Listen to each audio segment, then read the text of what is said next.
up a level or 2 or 3 or 4 because they're gonna say, "Wow." You know, some of them have never played before 20,000 people. Some of them have never played before 5,000 people. Let alone 20,000.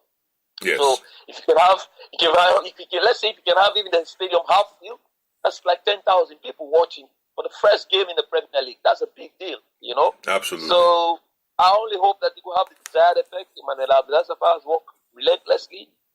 He's done everything he had to do. Of course, challenges abound, but I think in his capacity and the team he's surrounded with them they are doing their best. He also was on radio and TV yesterday saying people are is 9 members of the Premier League board. Everybody is engaged with. There's another person engaged with the referees. There's another person going marketing. There's another person going with the media. So they are all working as a team. He's just providing the leadership. And from what I heard yesterday, he's very, very satisfied with it. So it cannot be 100% knowing where we're coming from. But even if we are 50% or 60% and we can build on it, I think it's a good thing for the country, honestly. And then we can get ourselves ready whenever the FIFA ban is lifted. We can get our boys ready to compete again at the international level. But I've always said we have to go back to the drawing board, which we've done now, starting with the Premier League. And I'm also encouraged that Emmanuel Abdel-Safar says the next 6 months they're going to see that one of the preconditions for the Premier League teams to get money from the Premier League board is they have to form a youth team. So every team has to have a youth team, right? A youth team can see that team like all the Premier League team have to form a youth team. So that's also a good thing. Yes. You can have, like we said, can have sponsorship. Of course, football is money. We cannot hide that one. So if we can have people coming in saying, okay, we can invest in these kids, let them play. Of course, my organization, our organization, we the ex-footballers, we're also trying to see how we can incorporate our ideas of grassroots football with that of the Premier League. So we are talking down to them. We are engaging them. If they can cut a niche, they can create a niche for us in that area. I think that's an area we would like to, because most of our players, most of our members have been ex-players. Some of them now are coaching the Premier League teams, like Zappa is with Eastern Lions. John Kista is with Eastern Lions. Zappa is with Gem Stars, former Diamond Stars. So there are other players, Amidou Karim and others, I think he's engaged with Mighty Blackpool. So all these guys are attaching themselves now with their license. They have a CAF A license, they've done licenses before, so now they are having the Premier League team, proper Premier League teams to coach. They will be competing against each other. I think it's a good thing, you know, and they are all in favor of having a system where they can identify youth prospects and bring them in the first team. So, I mean, we can only grow from here, I think. Yes. We can only grow from here, and I hope the first game lives up to the expectations, you know, because it's a top billing. Mighty Blackpool and Eastern Lions always top billing. So, yes. I hope we can create the momentum. And then you have Diamond Stars and Cambo Eagles also, which is at the top billing. Yes, so yes. These are all games we are looking forward to, yeah. Absolutely. Paul, thank you very much for coming on, and I appreciate this. We're definitely going to continue to visit this as the league continues, week in, week out, and then we'll see where things head. And I appreciate you for coming on and lending your expertise and your vast knowledge and to discuss this matter. And definitely look forward to having you on board again. Thank you, Brother Leslie. Thanks for having me. It's been a pleasure. You're very welcome. The Almighty Street Beats. Give me the boom bam bang. Them don't know who them are dealing with. Why I? Spiritually man tougher than them. Physically I'm better than them. None of them can taste the apple of tie. Stronger than us. Them are who them a try to kill. Who them a try to kill. I'm protected, man, I'm untouchable, yeah. If I die today, I'm a hero. I'm a hero. If I die today, I'm a hero. I'm a hero. Tell them I'm a hero. From zero up to hero. Ah, boy was born as a hero. I me see them as a batty wipe and them a me hero. You don't know the thing go. Or the sick claim and yet at them never equal. I'm so deep and never shallow. I come to pave way for the rest of them for follow. If I die today, I'm a hero. I'm a hero. If I die today, I'm a hero. I'm a hero. Them most have to tell me I will send them. I will send them. Father God, I go fish them out and we are gonna hang them. We are gonna burn them. welcome to the Africa Sports Report. This is your host, Leslie Koroma, and welcome to another edition of this podcast. We are talking football management, and I have quite an accomplished gentleman with me this afternoon, morning or evening, wherever you are, whatever time you may be able to tune in and listen to this program. He's Mr. Kendall Decker, who is a youth football executive in Maryland, USA. Mr. Decker is a USCA accredited coach, and as well as a UEFA B licensed coach as well. And he has done quite a bit, and went as far as acquiring I did a sponsorship for his club, for his academy, which is the Champions United Soccer Academy. Welcome, Mr. That's quite an accomplishment. First of all, welcome, Mr. Decker. Thank you, sir. You're welcome. And now, you're in this business.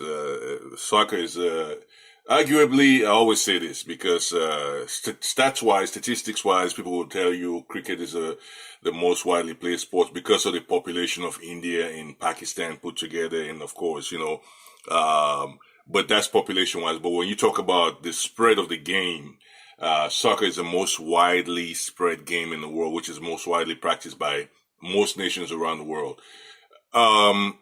We are passionate about soccer in Africa. We're passionate about soccer in Sierra Leone. You're from Sierra Leone. I'm from Sierra Leone. And we see, of course, we know now that after a hiatus for almost 4 to 5 years, they're about to launch the Premier League in Sierra Leone. And it will start this weekend. Obviously, the first match will be between Eastern Lions and Blackpool, two legendary clubs. Now, as far as managing, we've had issues with management, and that's why there was an hiatus. Obviously, a complete, a total stop in match in games and even playing the sports. Period. But you yourself, you've been in this business for quite a while. You've been managing this soccer academy, and you've dabbled in a lot of areas and things that will enhance the game wherever it's played. It doesn't necessarily have to be in Maryland; it can be in Sierra Leone. But you know exactly what it takes.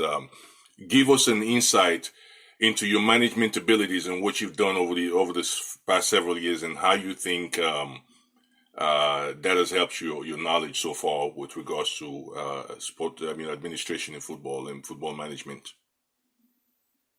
Yes. Basically, I actually surprised that statistically, football is not the most played sport in the world. But as you said, obviously it's played in a lot of countries, almost every country in the world, and especially in Africa or Sierra Leone, where we both from, it is the sport a lot of people are familiar with and love and most passionate about. And basically, I credit my Sierra Leonean root and upbringing for my knowledge and love for this beautiful game.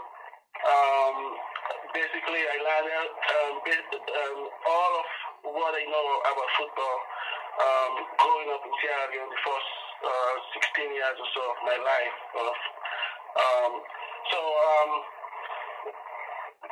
In regards to football management, I believe in planning. I believe in proper planning and putting proper mechanisms in place. The reason why European countries or even South American countries are so successful in football, with all the corruption in the sport, which is everywhere, in Europe, in South America, it's even worse. But they have the basic fundamentals that should take place in order for any football project to be successful. Basically, the league that's about to start this weekend, I just saw the full fixture today, like 3 days before the league. Up until this time, there is still no website from the league or the entire clubs, or all of the clubs that are participating. Basically, none of them have a website. But I actually don't blame the clubs. I actually start from the league. They should have put these things in place. And I understand that the human resources is not there, especially based on the fact that we've gone through a lot over the past several years. So my focus at this time in terms of football management is the head, is the institution as a whole. In order for a league franchise, for a league to start, I believe there are certain things that should have been put in place before a date is announced. Things like creating a logo, social media page to engage with fans. You can see that when a Subway or an H&M or something is about to open at a mall close in our communities here in this part of the world, you will see a sign that Subway or Chick-fil-A coming soon, or coming in the fall, when a movie is being advertised, to make people aware and make people anxious about this, to engage people. And so basically put the word out there and use as much time as you have to plan. And the fact that a lot of clubs doesn't have the capability to run the club the way it should be run, or have websites and raise funds and all those type of things. The league should take charge of all those things. Like, if we look at the NBA, for example, which basically is right up there with football in terms of money or marketing, the NBA is being run pretty much as a franchise. LA Lakers or whatever teams, San Antonio Spurs, they don't have their own website per se. You have to go to the NBA website, and then through the NBA website, you can access the page of all of these teams in the NBA. That's different in football. Say, for example, in Europe, like our football, not American football, is different because all of these clubs, like Manchester United or Barcelona or Real Madrid, they're all basically an independent institution for the most part on their own. But we can take a playbook from the NBA to engage these clubs more and basically expose our product. So basically, for like a couple of $1,000s, to be honest, a couple of $1,000s, and you can, these type of things are not tailored to, oh, this is, you live in the United States so you can talk trash, or this is Sierra Leone. A simple research to go to a website of one of these successful sports institutions, and just go at the bottom of the website and see who is hosting your website, or who is their website designer or something. You reach out to that organization. That's how I basically created my website. My current website in my club. I looked at websites of other clubs in the area. I wrote down the names of various hosts, and basically I reached out to them and choose which one that is best fits my budget and the size of my club at the time. And basically, I have a website. It may not be as sophisticated as like Texans, like we